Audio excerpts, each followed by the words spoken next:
Hello everyone. अब हम देखते हैं, जब एक कमिटीज़ का पूरा सिलसिला ख़त्म हो गया और गडगिल कमेटी की रिकमेंडेशन को माना गया, अब कॉन्स्टिट्यूशनलाइजेशन कैसे होता है पंचायती राज इंस्टीट्यूशन का। शुरू में कैसी प्रक्रिया चल रही थी, जब ये आइडिया आया डेमोक्रेटिक डिसेंट्रलाइजेशन का, तो बताओ क्या हुआ। सेंट्रल गवर्नमेंट ने क्या प्रेशराइज करा था राज्य की सरकारों को, कैसे ऐसा करो वैसे वैसा करो? नहीं। शुरू में क्या करा था, उनको लिबर्टी दे दी गई थी, आपको जैसा ठीक लगे आप वैसा करो।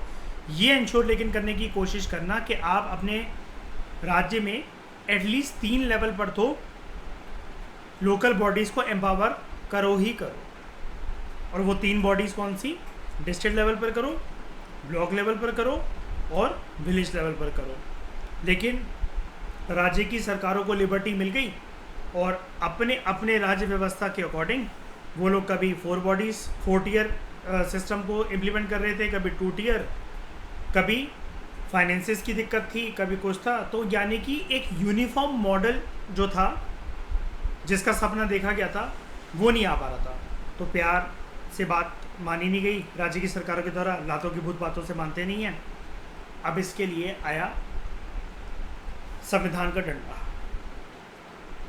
कॉन्स्टिट्यूशनलाइजेशन ऑफ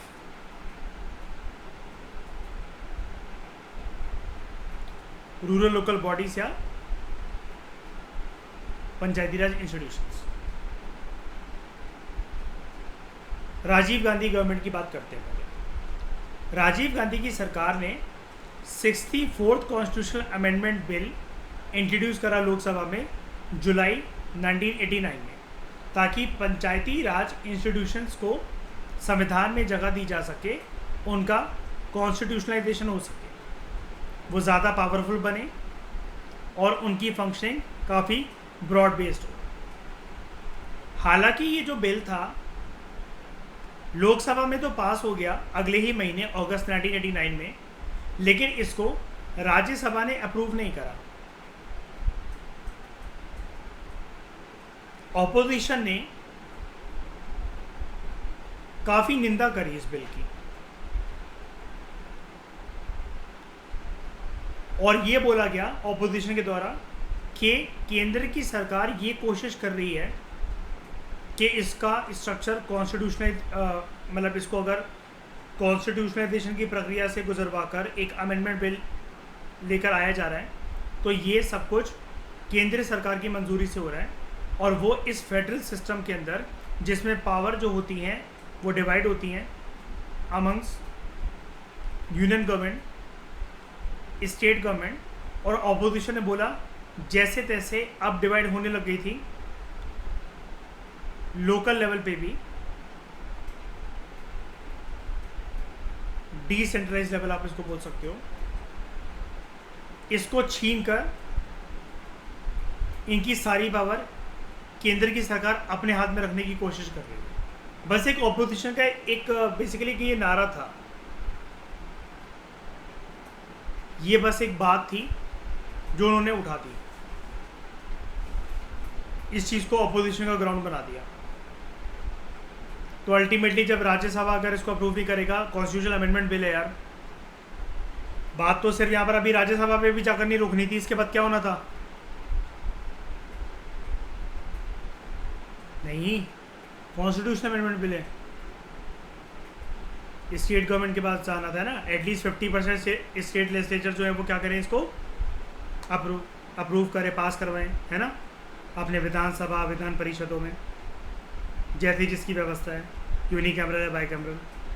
लेकिन नहीं हो सका, तो यानी कि आप क्या कह सकते हो कि राजीव गांधी सरकार के कार्यकाल में ये जो 64th कॉन्स्टिट्यूशनल अमेंडमेंट बिल था, जिसका एम बेसिकली ये था कि पंचायती राज बॉडीज़ को कॉन्स्टिट्यूशनलाइज करना, ये सपना क्या हुआ, पूरा क्या अधूरा?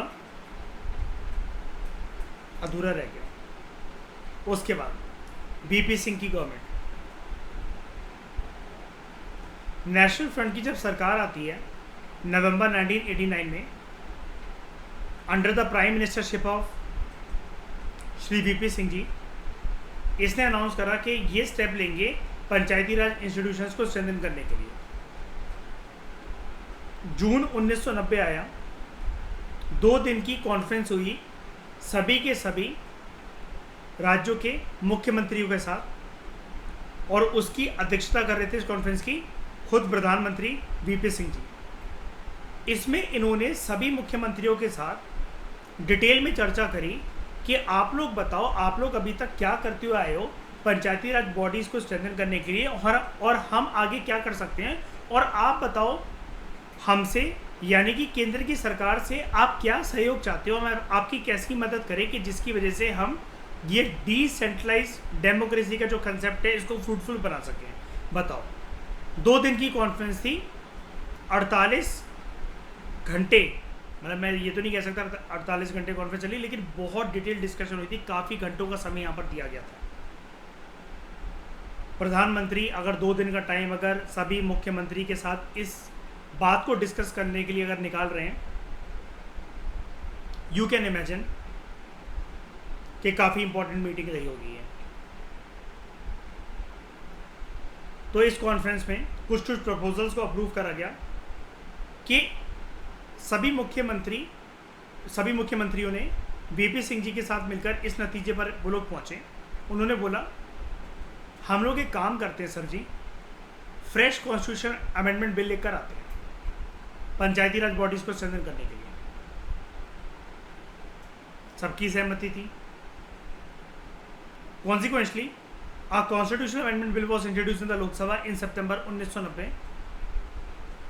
लेकिन याद है पोस्ट इंडिपेंडेंस में 12th क्लास की बुक आशिमा, हमने लास्ट चैप्टर जो उसका है 9th चैप्टर, सरकार एक ये फेज था कोलिशन गवर्नमेंट का, जहाँ पर सरकार बहुत जल्दी गिर रही थी, है ना।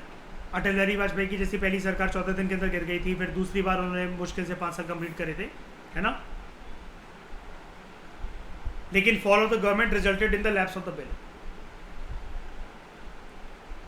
ऊपर वाले केस के अंदर श्रेया राज्यसभा ने साथ नहीं दिया, नीचे वाले केस के अंदर किस्मत ने साथ नहीं दिया, ठीक है। ऑपोजिशन पार्टी ने साथ नहीं किया, सपोर्ट खींच लिया, कोलिशन गवर्नमेंट चलती थी। 1990s का जो पूरा डिकेड है ना Shreya, late 1980s and early 1990s, इसको बोला जाता है, याद रखना, इसको बोला जाता है era of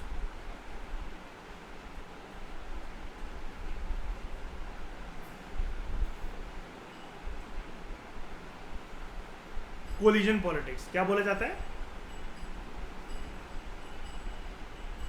1980s and 1990s के दशक को ये है, एक second, late 1980s and early 1990s, ठीक है। क्या बोला जाता है? Era of collision politics. अब आती है नरसिम्हा राव की सरकार, पीवी नरसिम्हा राव, है ना।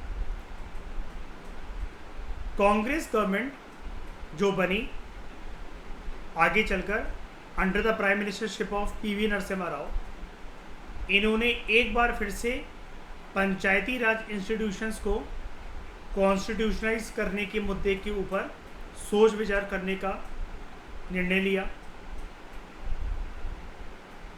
ठीक है। This government drastically modified the proposals in this regard, ताकि इससे जितने भी कंट्रोवर्शियल एस्पेक्ट्स हैं जिनकी वजह से राज्य की सरकारें, उनके मुख्यमंत्री को आपत्ति है, उसको डिलीट कर दिया जाए, उनको निकाल दिया जाए। और इन्होंने फ्रेश तरीके से फिर से एक कॉन्स्टिट्यूशनल अमेंडमेंट बिल लोकसभा के अंदर इंट्रोड्यूस करा सितंबर 1991। यही वो बिल था नरसिम्हा राव की सरकार के द्वारा इंट्रोड्यूस करा गया, which finally emerge as 73rd constitutional amendment act of 1992। और ये शंका आज आपकी मिट जाएगी कि जैसे इसको कई बुक्स 1992 लिखती है, 1993 लिखती हैं, तो ऐसा क्या है एक्चुअली। आपको पता ये होना चाहिए, ये 73rd कॉन्स्टिट्यूशनल अमेंडमेंट एक्ट था 1992 का। ये फोर्स में आता है ऑन 24 अप्रैल 1993। तो आप इसको चाहे 73rd अमेंडमेंट एक्ट ऑफ 1992 लिख लो या 1993 लिख लो, आपकी मर्जी। ज़्यादा वैलिड है 73rd अमेंडमेंट एक्ट ऑफ 1993, क्योंकि जिस टाइम पर फोर्स में आए इसलिए हम वही माने तो ज़्यादा बेटर है ना।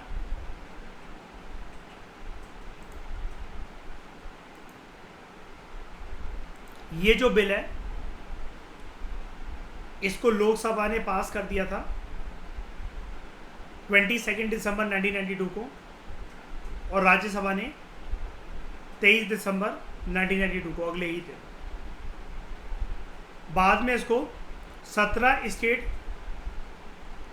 लेजिस्लेटिव असेंबलीज ने अप्रूव करा, और फाइनली राष्ट्रपति ने इसको सिग्नेचर दिए ऑन 20 अप्रैल 1993। तो टाइम कहाँ लग गया कि 1993 तक पहुँच गया, ईयर 1992 से राष्ट्रपति के सिग्नेचर की वजह से। और ये 17 जो विधानसभाएं ये किसको अप्रूव करनी है, इनका क्या मतलब बनता है, वाई?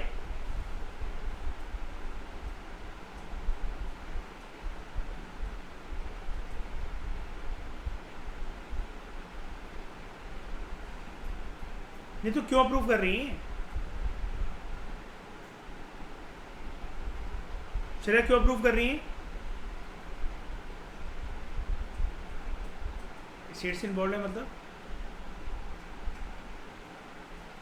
अरे साफ तरीके से बोलो कि यार ये कॉन्स्टिट्यूशन अमेंडमेंट बिल है। हाँ तो ये बोलो ना, 100 बात की एक बात, ये कॉन्स्टिट्यूशन अमेंडमेंट बिल है इस वजह से, और उसके अंदर ये मैंडेटरी होता है कि जब लोकसभा राज्यसभा से अगर वो बिल पास हो भी जाए तब भी अभी तक पूरा प्रक्रिया कंप्लीट नहीं हुई है, आप डायरेक्ट राष्ट्रपति को नहीं दे सकते, आपको half of the state legislature से इसको अप्रूव करवाना पड़ेगा, वहाँ पर भी पास करें वो लोग, है ना।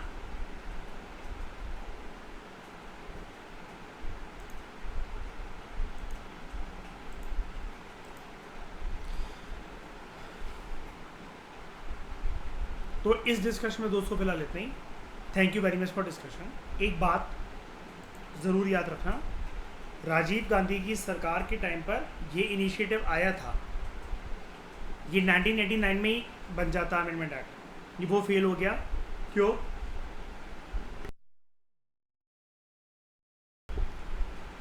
और राज्यसभा में पास नहीं हो पाया अपोजिशन के अपोज करने के बाद। वीपी सिंह गवर्नमेंट ने ट्राई करा, सब कुछ सेटल हो गया था, चीफ मिनिस्टर के साथ बात हो गई। अच्छा अगर ये पास करवाते तो कोई भी एक आपत्तिजनक आवाज़ उठती क्या, बताओ? नहीं, होमवर्क कर लिया था, क्योंकि पहले ही किस बात का होमवर्क, जून 1990 में 2 दिन की कॉन्फ्रेंस किसके साथ, सभी राज्यों के मुख्यमंत्रियों के साथ, जिसकी अध्यक्षता खुद प्रधानमंत्री कर रहे थे। तो यानी कि हम कह सकते हैं सेंटर और स्टेट की सहमति के बाद ये इंट्रोड्यूस करा गया। और मुख्यमंत्री ने तो इनको बोला था आशा है ना, क्या फ्रेश बिल लेकर आ जाओ एक बारी, ये ला पाते, सरकार गिर गई उससे पहले। फाइनली नरसिम्हा राव की सरकार ने क्या करा, जो कंट्रोवर्शियल एस्पेक्ट थे उसको हटा दिया बिल से, और फ्रेश फॉर्मेट के अंदर एक बिल पेश करा गया लोकसभा में सितंबर 1991 में, जो आगे चलकर क्या बना, 73rd constitution amendment act of 1992 force में आता है 1993 में 24 अप्रैल। तो क्या अब प्रोसेस कंप्लीट हो गया कॉन्स्टिट्यूशनलाइजेशन ऑफ पंचायती राज इंस्टीट्यूशंस का? यस, हाँ तो हो गया, सारा प्रोसेस कंप्लीट हो गया श्रेय, जो ना तो इसके बाद कुछ नहीं होता हमारे कुछ संविधान में। Thank you very much for discussion.